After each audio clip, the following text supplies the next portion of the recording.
Coming up on Duck TV Evening News, if you're looking for a job on campus, you might be in luck. We'll also give you an exciting look at a new Eugene attraction. Plus, the Oregon Ducks baseball and softball teams continue to dominate the Diamonds. All this and more tonight on Duck TV Evening News. Hello and welcome to the first edition of Duck TV Evening News. I'm Nick Nathaniels here with Kate Houston. Holistic health programs have been gaining popularity among the UO student body over the past school year. Benefits of holistic healing include lowering stress, which helps students become healthier in both the short and long term. The university provides multiple programs ranging from acupuncture to yoga. The University of Oregon has had an increase in number of students signing up for mind and body PE classes at the Student Recreation Center. The goal of many of the classes is to provide students with different forms of exercise that help to relieve stress. This past year is the first year we've offered fitness yoga in the fitness area. So students, that normally do fitness and think that it's a stress relief and, they want to go work really hard and sweat, are also recognizing that, this mind-body approach and, taking some time to de-stress and take care of my body in a more gentle way. And yoga can be very hard. I would never say that yoga is easy, but taking that whole approach of connecting the mind and the body and having that time to kind of decompress has been really healthy. So we've seen that, and we've seen a lot of students taking classes like the fitness yoga in PE as well as our traditional yoga classes. The Rec Center isn't the only place that provides students with the opportunity to focus on their mind, body, and spirit. The UO Health Center now offers healing touch, massage therapy, and acupuncture, which all focus on restoring balance in the energy system. The more we read about health, stress is always coming up, So what we're really focusing on, a lot of the treatments here are just reducing stress. And sometimes that might include headaches, it might include stomach aches, it might include knee pain. But what I'm trying to do here is just once a person's in here, if I haven't done anything else, I've reduced their stress, which I think is worth a lot. Keep an eye out for classes and events on campus that offer students the opportunity to improve their physical and mental health. For Duck TV News, I'm Macy Crow. The classes and meditations are easy to sign up for, and instructors are always looking for new participants.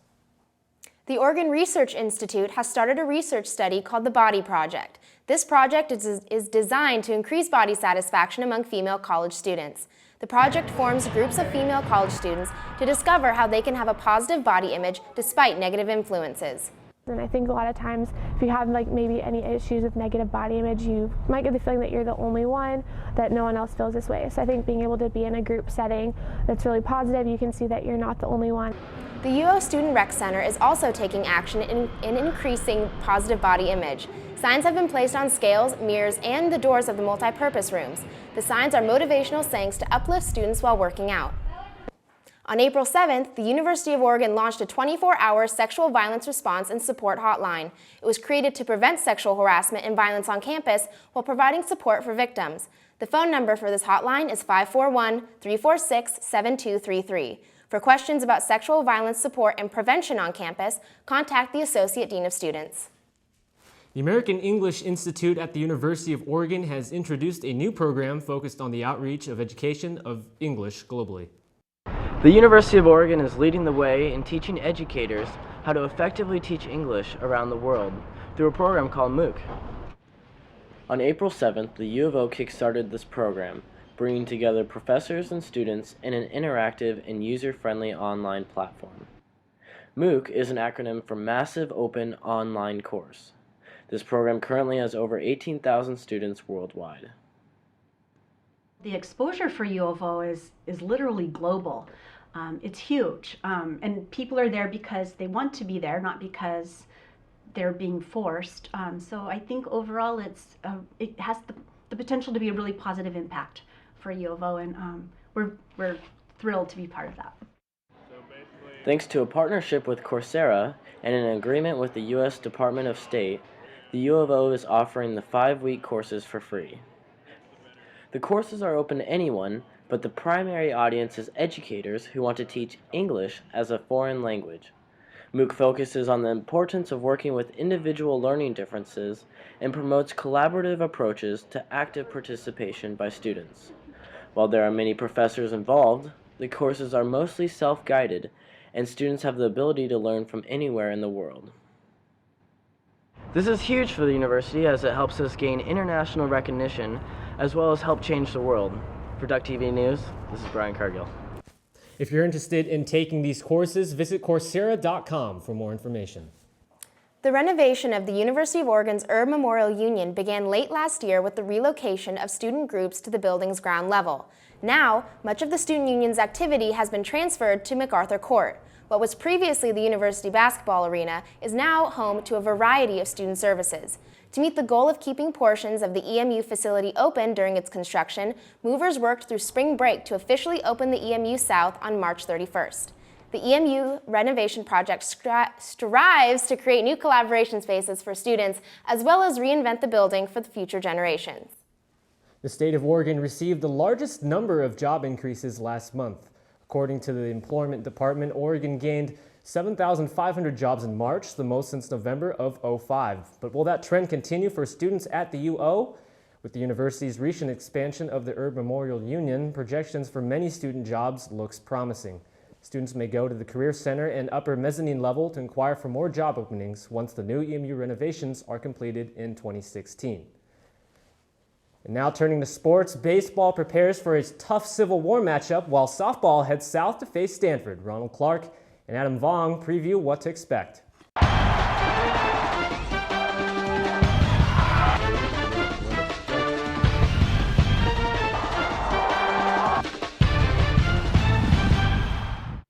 Welcome to Duck TV Sports Evening News Edition. I'm Ronald Clark here with Adam Vaughn.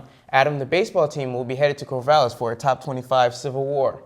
Huge implication for the Pac-12 conference. The number 1 ranked softball team will be headed down to Palo Alto to take on Stanford. If you missed it, here's a quick recap of this past weekend.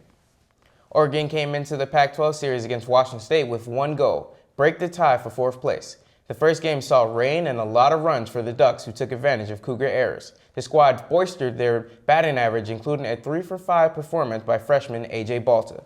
The Ducks closed that one out 11-1, and the momentum carried over to Friday, where the story of the day was pitcher Jeff Gold.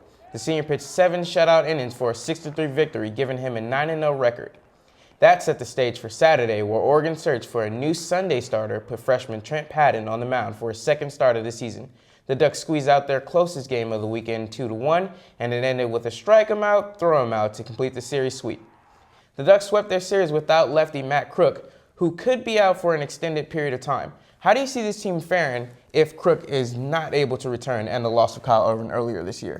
Well, even with the losses of Crook and Cole Irvin, this pitching staff has been very strong. You look at the way that Tommy Thorpe and Jeff Gold have been pitching, and they seem to be doing just fine.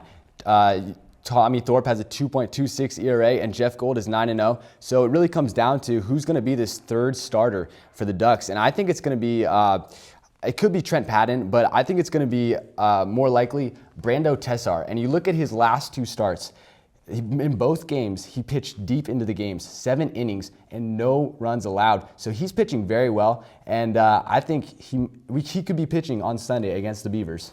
The Ducks will be headed up I-5 to play a 3-game series against the Beavers this weekend. What do you think the Ducks need to do to win this series over their in-state rivalry? It's going to be a fun series to watch. It's 2 top 10 teams in the country, and of course it's the big rivalry, the big Civil War game. So the Ducks are going to need to come out firing on all cylinders, and it's going to be tough though, because the Beavers boast one of the top pitching staffs in the country, led by their ace Ben Wetzler, who has a very impressive .69 ERA. So even as good as the bats have been for the Ducks, you have to look at this as a big challenge for them, and it'll really give you an idea of where this team stands in terms of the national rankings.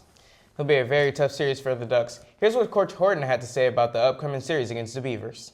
I don't think it'll shock everybody. They don't really like us over there a whole lot, so or me or anybody in a Duck uniform. So that's part of the fun of going into that. You know, as they say, they don't boo bad teams and bad coaches. I think it's an honor that we have their attention. Switching over to the other diamond, the women's softball team is ranked number 1 in the country. In their last 2 Pac-12 series, they scored 69 runs, and 15 of those came in 1 inning. What has been the key to their success? Well, you said it, Ronald. The offense has been outstanding for the Ducks. And you look at their lineup, 1 through 9, they don't really have a hole in their hitting. So They're hitting very well, and if I had to pick one hitter who has really stood out to me, it's been Kylie Quico. She started off the season a little slow, but she's a big power hitter. Earlier this season, she became the all-time UO leader in home runs, so she's been hitting very well. And all around, though, this team is very good. The pitching staff, led by Sheridan Hawkins, who is a strikeout machine, and their defense as well has been playing almost perfect. Since they've been ranked number 1, in the 6 games since they've been ranked number 1, they have not had an error. So they're playing very well right now, and they're very deserving of this number 1 ranking. With being the number 1 team, the target is on the Ducks' back, and there's also the talk of not getting airheaded or being too cocky. Here's what Jana Takeda had to say about how the team is handling being number 1. I don't really think so. We feel like the number 1 team, not to sound cocky or anything, but we're very confident in what we can do, and we know that if we play our game, we can beat anybody in the country. So as long as we stay grounded with that as well, I think that the pressure is more of excitement instead of anxious or nervousness. Being the number 1 team in the country draws in a lot of praise, but how does the team stay focused on the task at hand? Well, Takeda's absolutely right. They have to be a little bit cocky. They have to own this number 1 ranking, but they can't be too comfortable. They have to maintain their focus and finish out the season heading into regionals. That wraps it up for sports. Lots to look forward to this weekend. If you're headed up to Corvallis for the baseball game, Natasha has what you need to know about the weekend forecast. Natasha? Thanks, Ronald. Duck fans, do not put away those raincoats just yet. During the Civil War games, Corvallis will experience mostly cloudy 60s with light showers and a low of 43 this Friday. On Saturday, expect to see sun for a brief moment with a high of 63 and lows dipping into the 40s later that day. We see more rain this Sunday in Corvallis as the Civil War series wraps up. With a high of 62, expect more clouds and light showers. Heading south towards Eugene, Friday will bring more clouds and rain to start off the weekend. We see highs reaching up to 50s and a low of about 41. Expect a couple of hours of rain spread throughout the day and a dry but chilly evening. Saturday, the sun should make a few appearances with a high of 59 and a low of 42. Be sure to pack your coat if you're heading to the Saturday market, as the clouds will surely stick. Plan a day of indoor activities this Sunday in Eugene. It'll be overcast with light showers throughout the day, and we'll see a high of 59 and a low dropping into the 40s. To complete your weekend forecast, let's head up north to Portland. It looks as though cloudy skies and rain are trending yet again. Friday, Portland will see temperatures reaching 50s and lows of about 42. Although Saturday will be Portland's best chance of sunshine this weekend, with a high of 61 and a low of 43, expect another wet day in the city. More spring showers this Sunday with a high of 60, and rain will taper into a light drizzle as the evening approaches. Expect a low of 44 and moisture next week. Back to you, Nick. The Eugene Washington Jefferson Skate Park and Urban Plaza opened April 4th and has been flooded with crowds since its grand opening. A miraculous 23,000 square feet with rails, ramps, basketball hoops, and plenty of park space has become a popular spot for kids, young adults, and families of all ages to improve their skateboard or bike skills. Underneath the Washington Jefferson Bridge, many of the kids have stated that they enjoy coming to the skate after school.